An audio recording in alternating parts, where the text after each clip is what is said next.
Assalamu alaikum.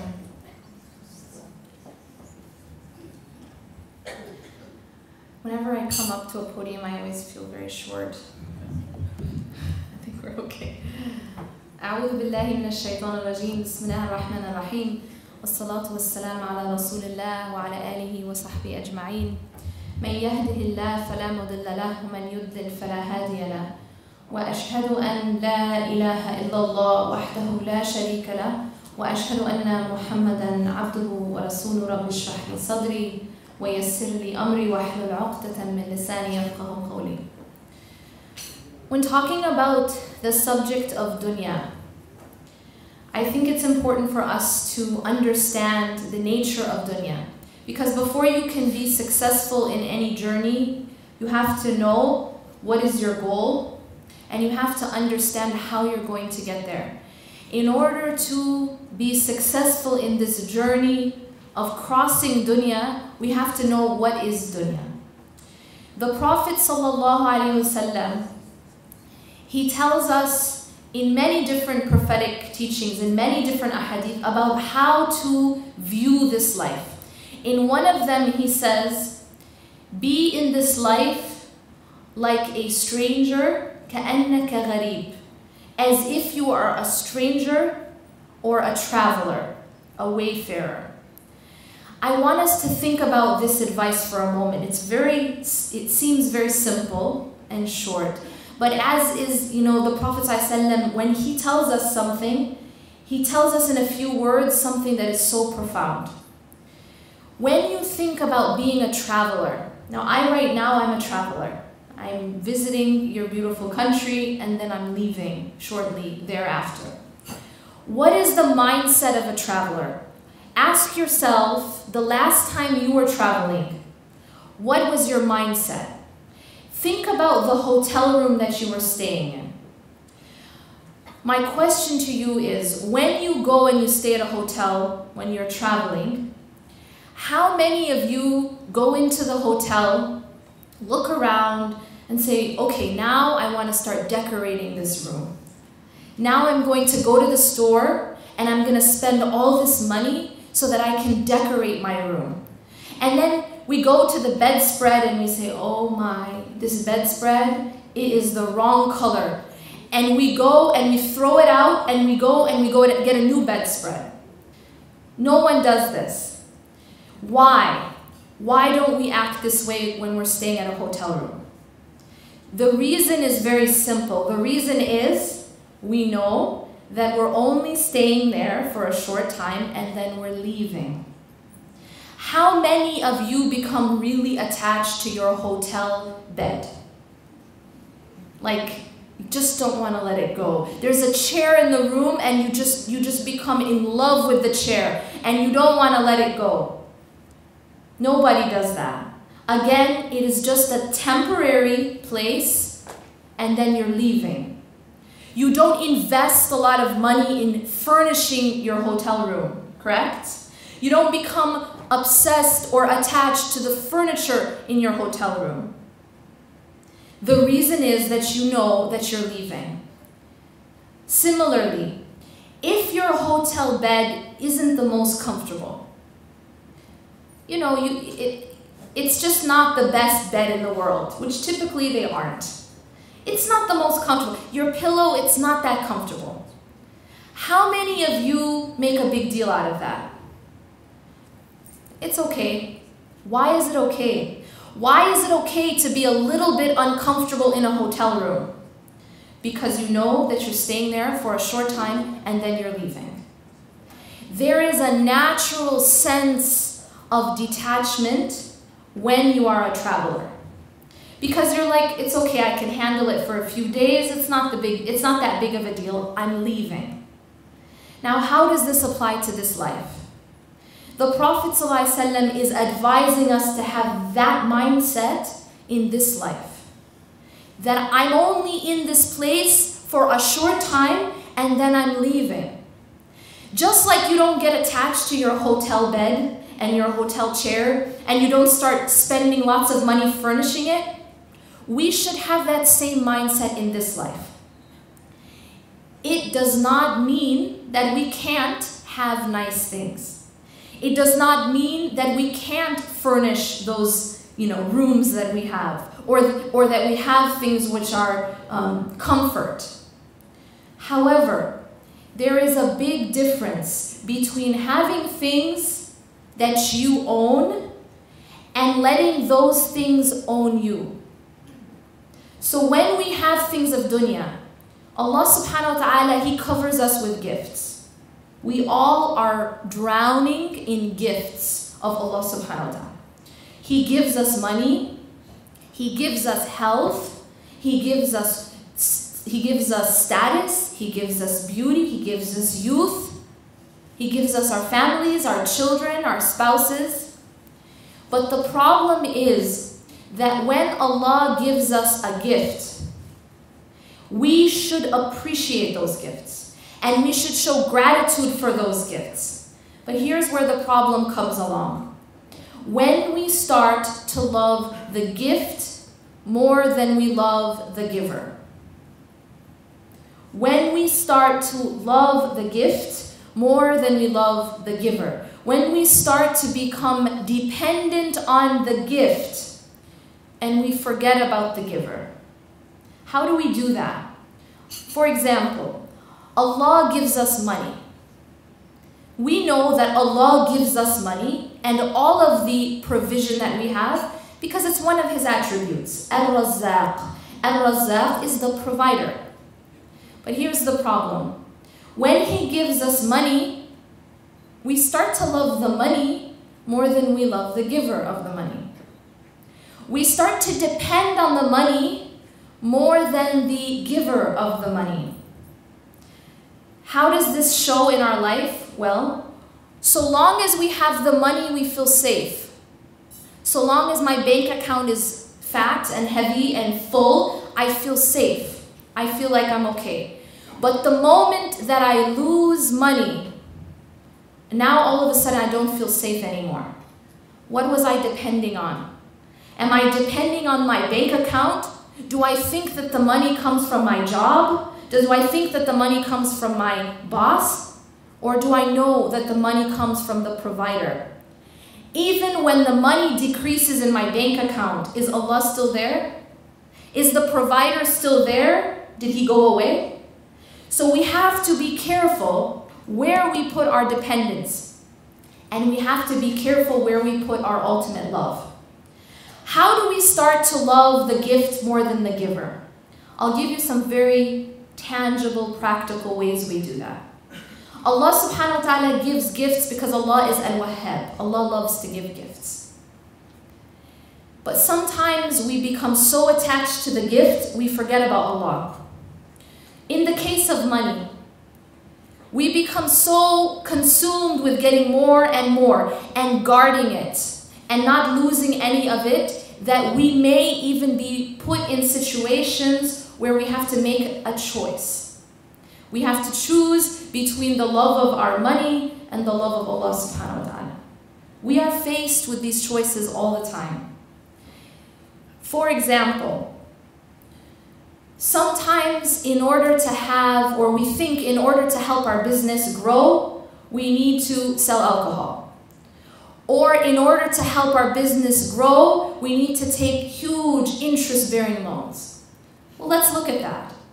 Allah subhanahu wa ta'ala is the giver, and Allah is the provider, and we are displeasing Him in order to get more provision. It doesn't make any sense. We are saying that, no, I'm gonna sell alcohol and it's gonna give me more money. Well, what do I love most? Do I love the gift or do I love the giver? Because Allah subhanahu wa ta'ala does not approve of selling alcohol.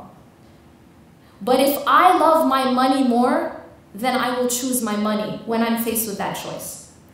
If what I love most is to have a really big house and to have a certain kind of car, but to get that I have to pay interest,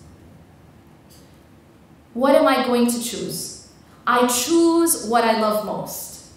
And unfortunately, we have put aside the giver because we're so in love with the gift.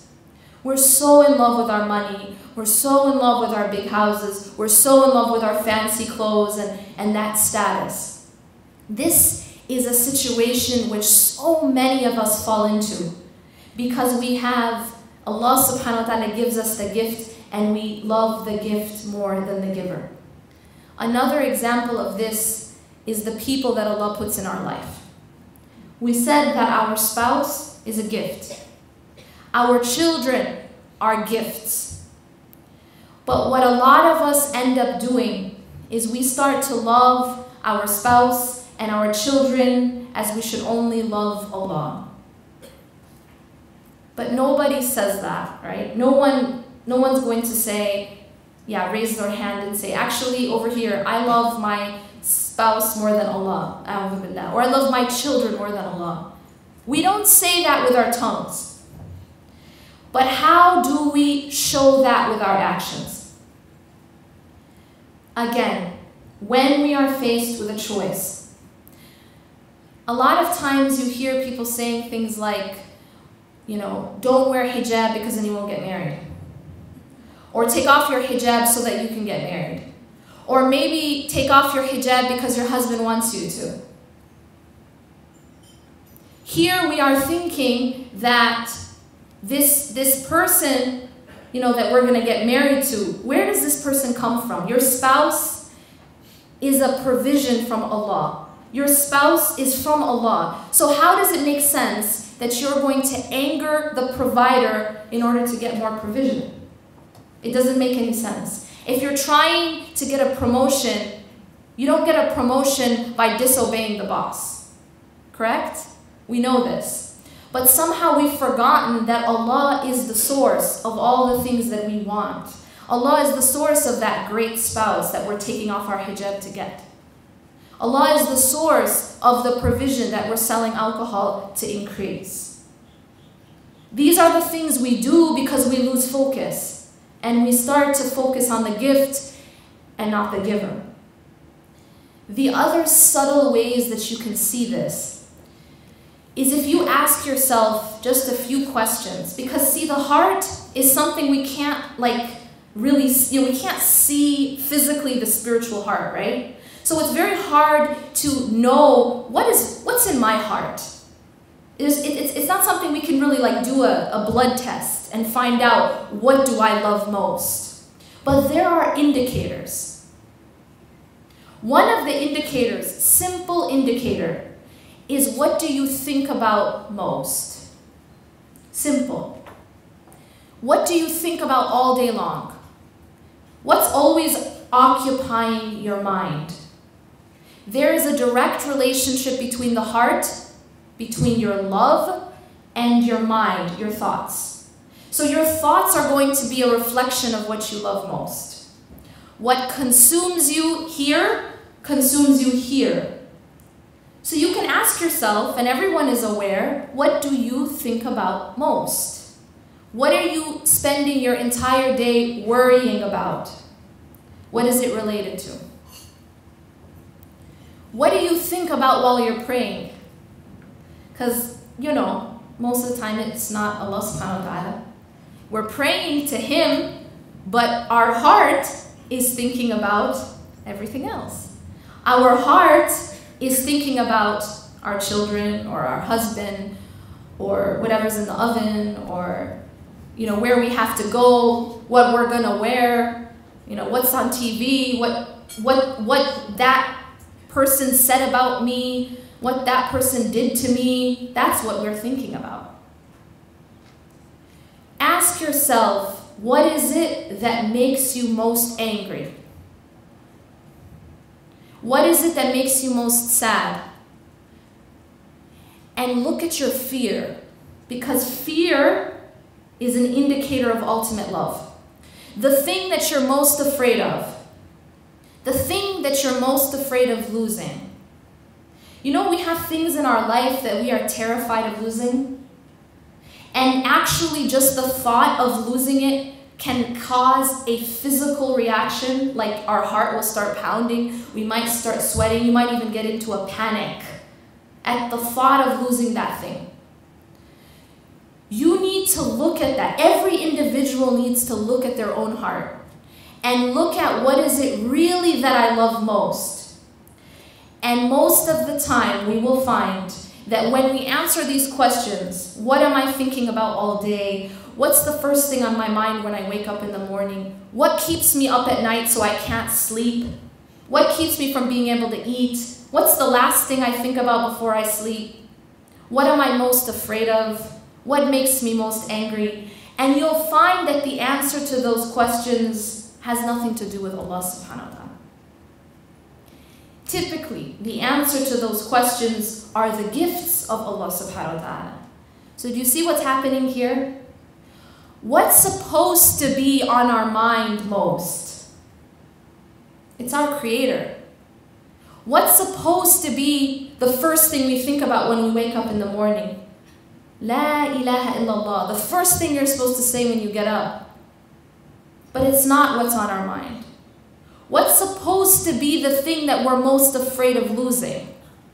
It isn't supposed to be our money or our spouse or our children. It's supposed to be Allah subhanahu wa ta'ala. So what have we done? We have taken these things, which were gifts, and we've put them in a place that only Allah should be. What's the result of doing that? Allah tells us in the Qur'an again and again, we hear about Jahannam. We know and we think about Jahannam as being something far away, right? Jahannam, hellfire. We think of it as being something far away. It's in the hereafter. Yeah, that torture and that torment is far away. But what we don't realize is that the torment and the torture of taking something other than Allah and loving it as you should only love Allah will torment you and torture you in this life before the next life. That same thing that answers all these questions, what do I think about most? What am I most afraid of losing? What makes me angry? What's the first thing on my mind? What do I think of in my salah? That same thing, whether it is your family, your kids, your husband, your status, your money, what's this person saying about me? What's that person saying about me? My image in front of people, what do people think? Whatever it is, that same thing will become the cause of your greatest pain and torment. You see how it works? Because you're not supposed, you're taking something, Allah has designed this universe in a specific way. Allah has designed the human heart in a specific way. When you change that design, when you go against that design, you feel the pain. Because you're going against the law of the universe. What is the law of the universe? La ilaha illallah. La ilaha illallah is not just a statement that we say. In fact, we say it many times a day, but it isn't just a statement. When you're saying La ilaha illallah, you are saying that there is nothing worthy of being put at the center of my life except for God. There is nothing else worthy of being what occupies my mind all day long. There's nothing else worthy of being the first thing I think about when I wake up in the morning, the last thing I think about before I sleep, what occupies my mind during salah. There is nothing else worthy of being that important, of defining me in that deep of a way, except for God. That's Tawheed. That's what it means to be a Muslim. Allah has designed the world, the universe, the human being around La ilaha illallah. When you go against La ilaha illallah and you take your money and you make that your ilah, you will suffer because you're going against the law of the universe. When you take your spouse and you put your spouse in that place, you will suffer. When you take your children and you put your children in that place, you will suffer. You will feel it because you're going against the law of the universe. This isn't how Allah subhanahu wa ta'ala designed it. Allah made our hearts in such a way that it is only to be filled by Him. And so when you fill something with a substance that it wasn't intended to be filled with, it breaks. When you go to the gas station and you need to fill up your gas tank, and you decide that today, you're not going to put gasoline in the gas tank, today you're going to put orange juice. Well, not a very smart decision, because what happens? What happens is your car is not going to work, and in fact, you will break that car. When you fill the gas tank with orange juice, you're filling it with something that it was not designed to be filled with. Our hearts are the same. Our hearts are like a cup. And you can fill that cup with whatever you choose. But if you choose to fill it with this life, if you choose to fill it with dunya, if you choose to fill it with money, if you choose to fill it with status, if you choose to fill it with what people think, then that cup will break. That heart will never feel at rest. That heart will not feel peace until it is filled with what it was designed to be filled with. And that is Allah subhanahu wa ta'ala, and the remembrance of Allah, not the remembrance of the creation. We should not be obsessing our minds and our hearts with anything other than our Creator. Now this brings us to the question of, well, what about all these roles that we have to play? We can't go and live in the mountains, and we can't just be in the masjid all day and all night. So how do we reconcile? See, Islam is the religion of fitrah, the religion of our nature. Islam is a religion of the middle way. It does not tell us ever to take extremes. So when we talk about filling the heart with Allah and nothing else, it does not mean that you don't get married and have children and have jobs and get involved and enjoy yourself. No, no, no, that's not what it means. It means that when you do have those things, they are in your hand and not in your heart. And there is a very, very deep difference between what you hold in your hand and what you hold in your heart. Because what you hold in your hand is something that you love and something that you enjoy, whether it is money or it is your husband or your wife or your children. But it does not become the center of your existence.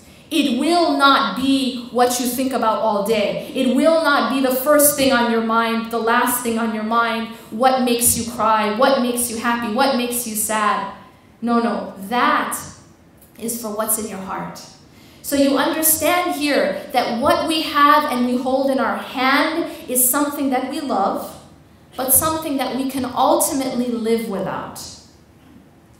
It means that when it is taken away from us, we don't crumble and die. We don't become so devastated that we can't find a purpose to continue to live.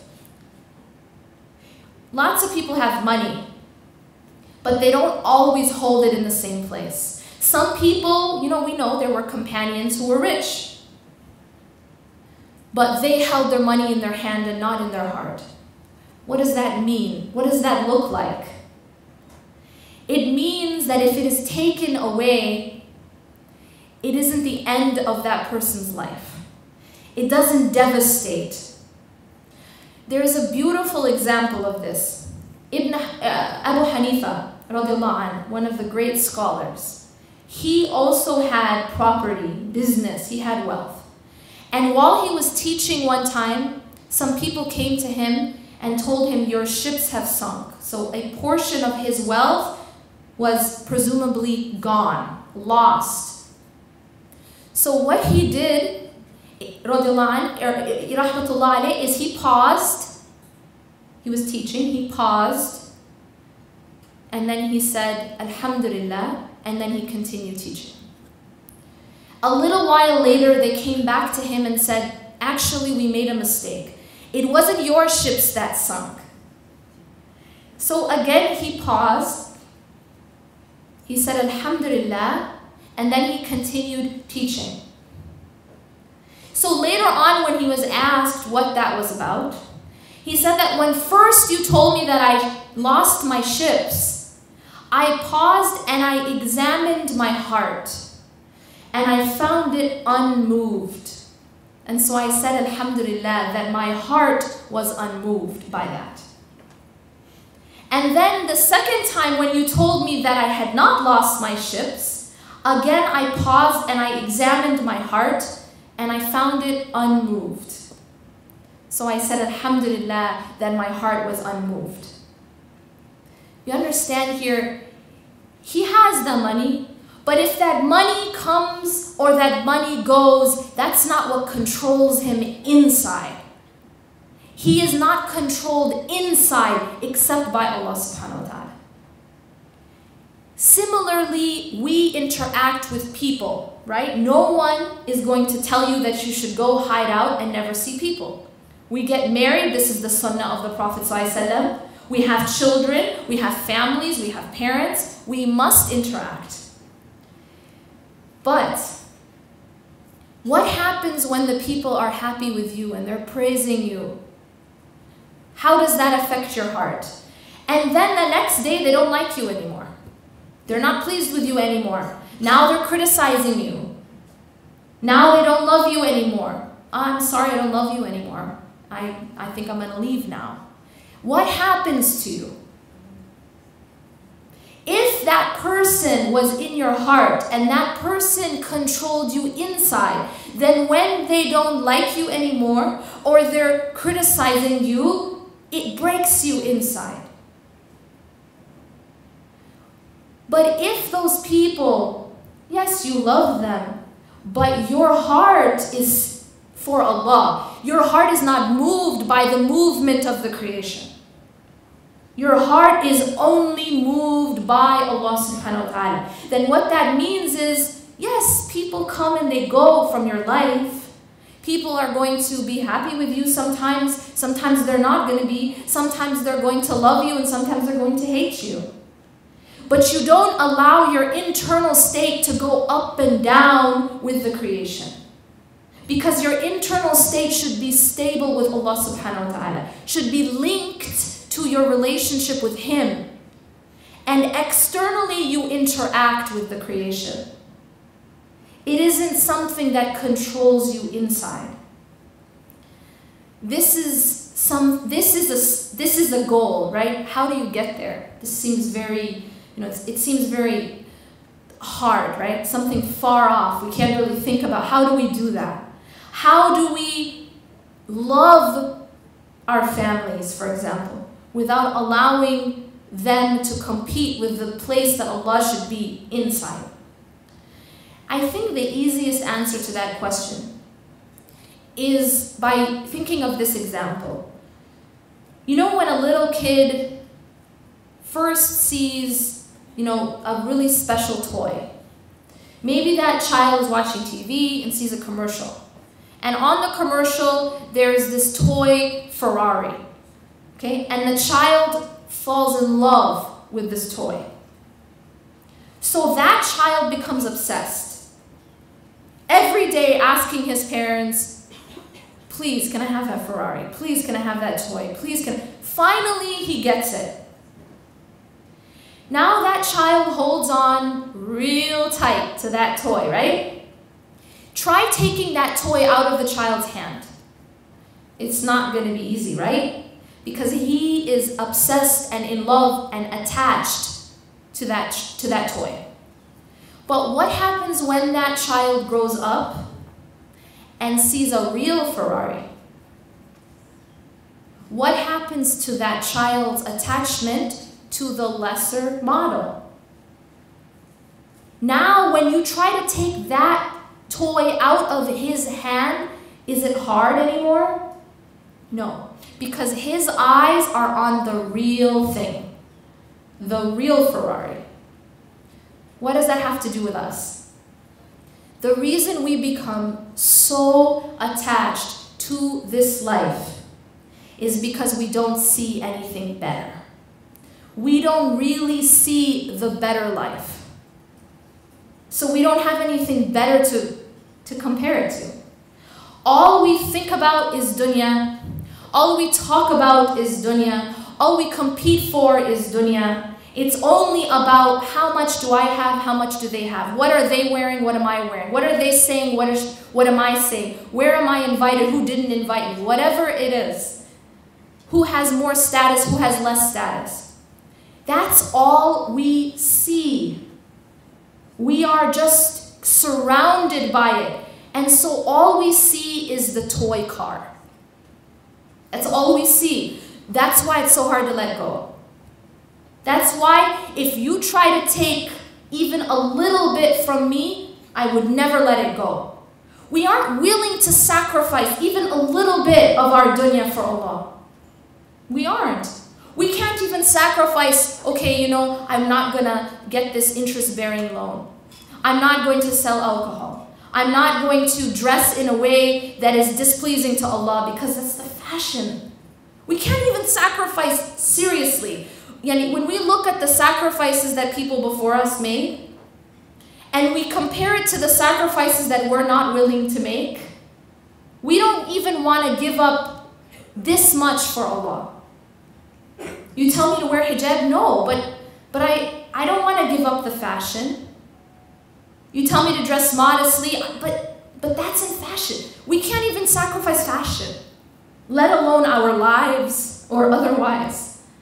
So we aren't willing to let go even a little bit because we're like that child who only sees the toy car. It's all I have, and so I don't want to let it go. You know this thing that the youth say, YOLO, you only live once? If you think that you only live once, you're not going to let it go. If you think this is all I got, there is no other opportunity, this is it, then you will hold tight and you will never let it go, even a little bit. But if you see something better, if instead of being so consumed with this life, and you instead see that there is a better life, that there is the real version of the car, the real version of this life is akhirah, is the hereafter. But we don't see it. Even when we read it in the Qur'an, it's like, you know, we just read it with our tongues. We just have this like theoretical concept. Oh yeah, I know Jannah exists. I know there's a hereafter, but is it really real to you? Is it really something you actually think about and pray about and ask for and hope for and look forward to? Realistically, no. We're looking forward to the party we're going to next week. That's what we look forward to. It's just dunya. That's all we see. We haven't been able to see farther. That's why it's so hard to let go. But believe me, when you are given a choice between something better and something lesser, it's a non-choice. It's obvious. We're going to choose what is better. And Allah tells us in the Qur'an, بَلْ تُؤْثِرُونَ الْحَيَاةَ الدُّنْيَا وَالْآخِرَةُ خَيْرٌ وَأَبْقَى. Do you prefer the life of this world when the hereafter is greater and more lasting? خَيْرٌ وَأَبْقَى. What is it that makes us so sad about this life? There's two things that make us really sad about this life, that disappoint us. First is that it isn't perfect.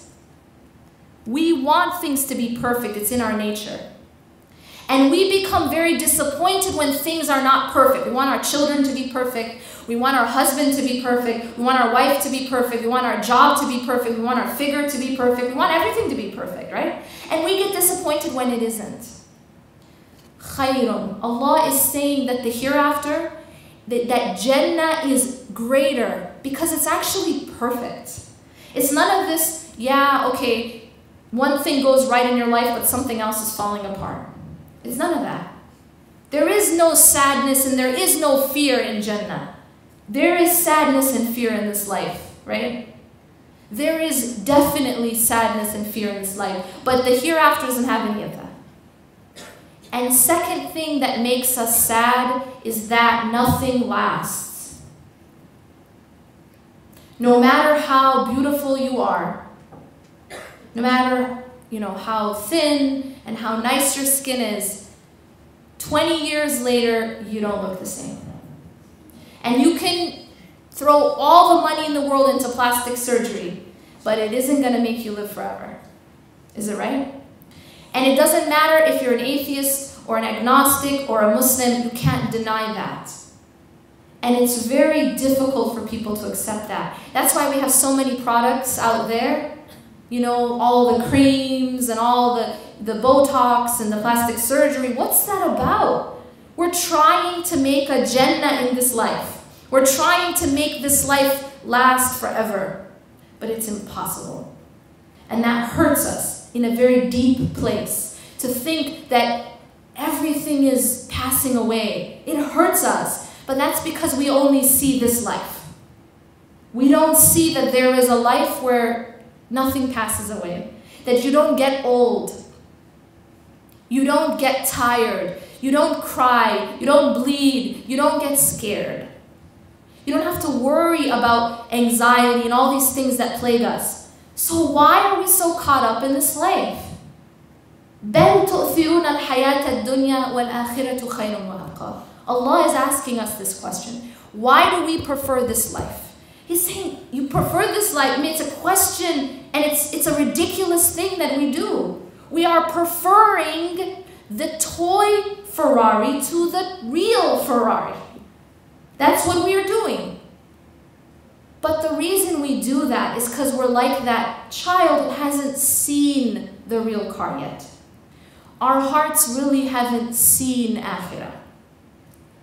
We haven't really experienced and focused on the hereafter enough.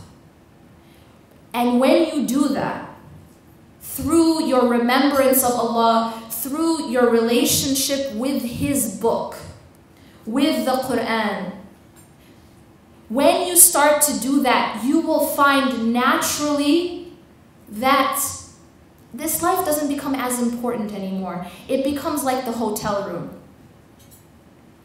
It becomes like the hotel room because you know you're leaving and everything is in perspective. The reason you don't get attached to your hotel bed is because you have perspective. You know, I'm only here for 3 days and I'm leaving. But if you thought that you were staying in that hotel room forever, you would act very different. Right? How do we act with our houses versus the hotel room? Because in our mind, this house is permanent, right? So we want to decorate it and we get very attached to it, etc., etc.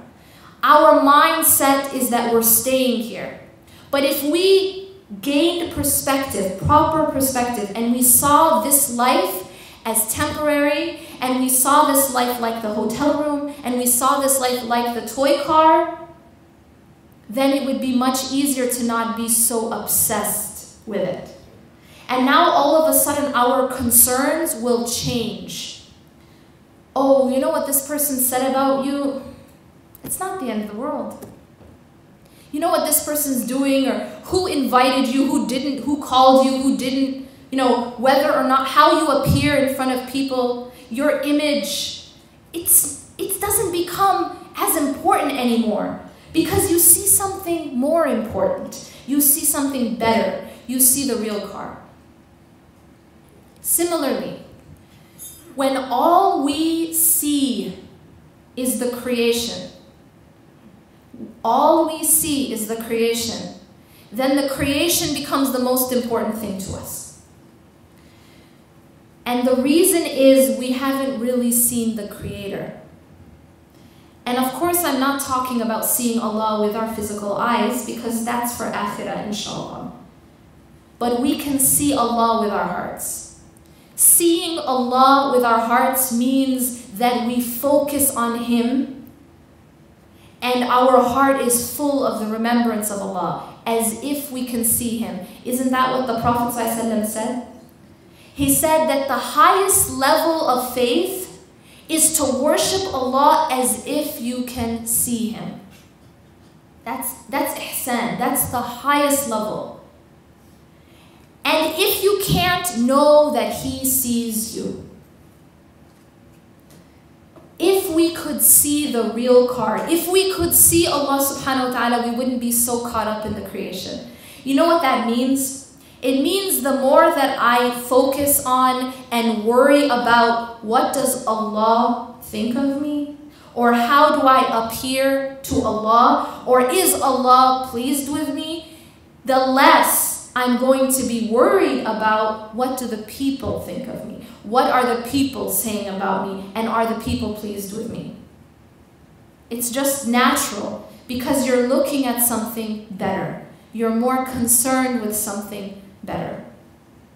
I'm going to end actually with a reflection about one of the ayat that was recited, mashallah, so beautifully, from Surah Al-Hadid, in which Allah subhanahu wa ta'ala is telling us, He's describing this life to us.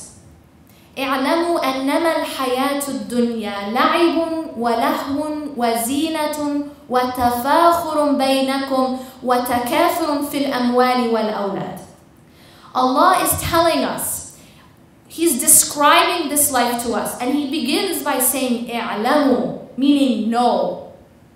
It's a command to know. Don't just think, don't just suspect, know, it's a fact.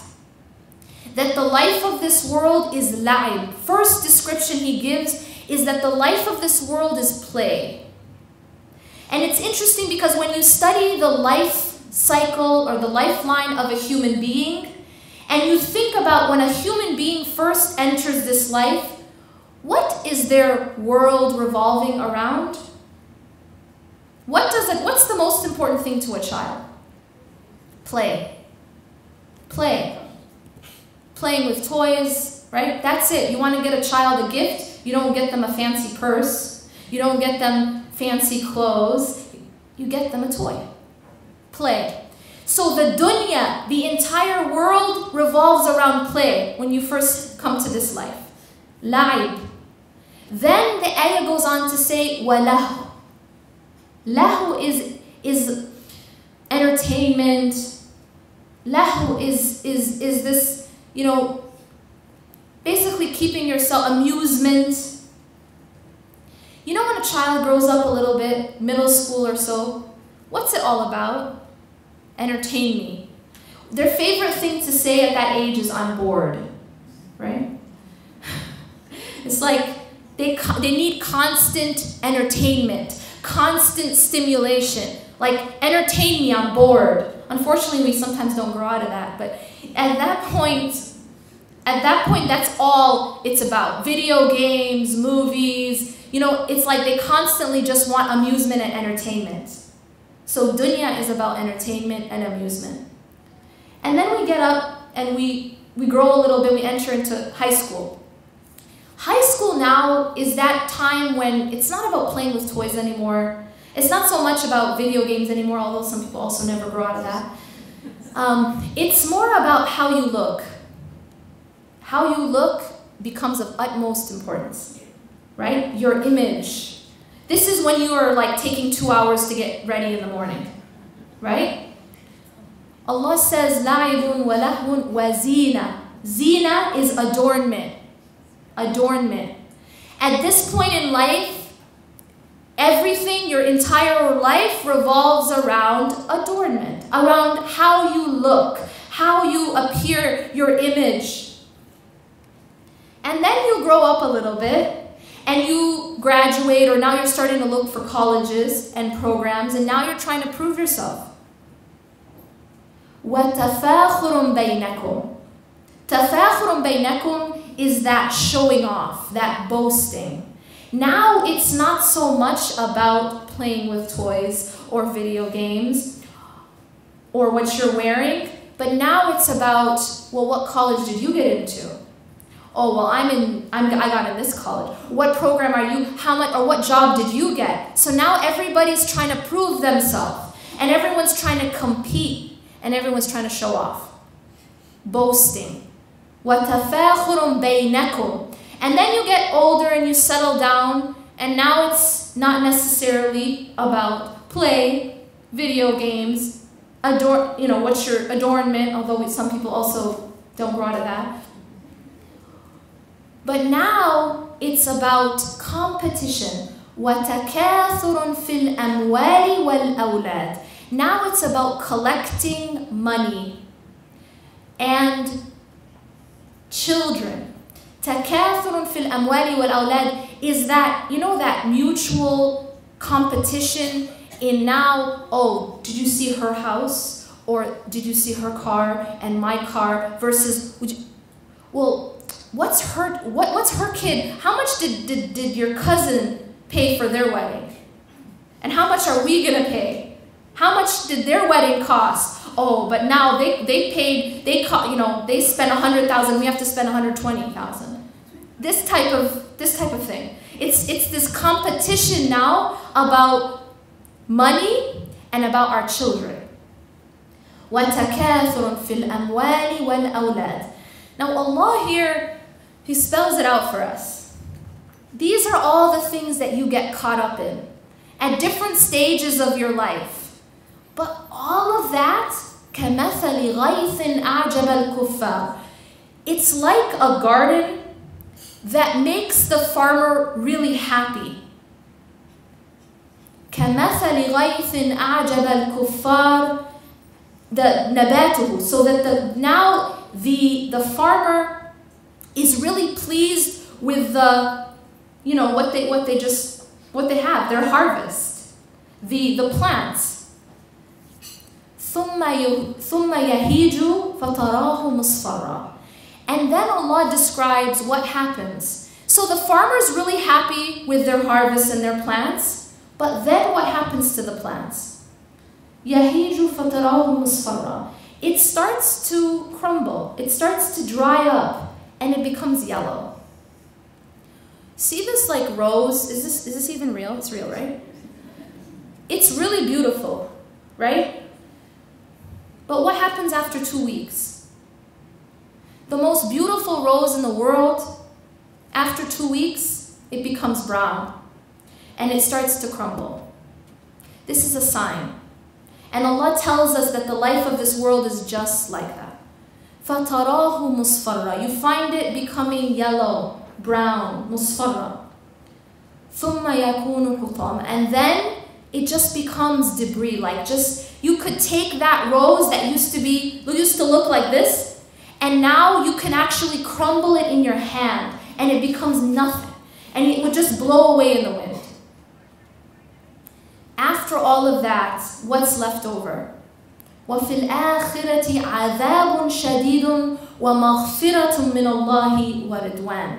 After all of this stuff that we get so caught up in, just passes away, it crumbles, it becomes brown, and it crumbles. What's left? One of two things. The punishment of Allah or His forgiveness and His pleasure. That's it. That's all that really remains. مَغْفِرَةٌ مِّنَ اللَّهِ وَرِضْوَانٌ. So either the adhab, the punishment of Allah, and we ask Allah to protect us from that. Ameen. Or the forgiveness and the pleasure of Allah. وَمَا الْحَيَاةُ الدُّنْيَا إِلَّا مَتَاعُ الْغُرُورِ. And what is the life of this world except mata'? It's just chattel of deception. Subhanallah, very, very profound. We need to reflect on these things. Allah has just in this ayah summarized everything we run after. Everything we run after our entire life. But all of it is all passing away. Just like the farmer who likes the plants for a while and then it passes away. What really remains is whether Allah is pleased with you or displeased with you. أقول قولي هذا واستغفر الله لي ولكم إنه غفور رحيم. سبحانك الله وبحمدك نشهد أن لا إله إلا أنت نستغفرك ونتوب إليك والسلام عليكم ورحمة الله وبركاته.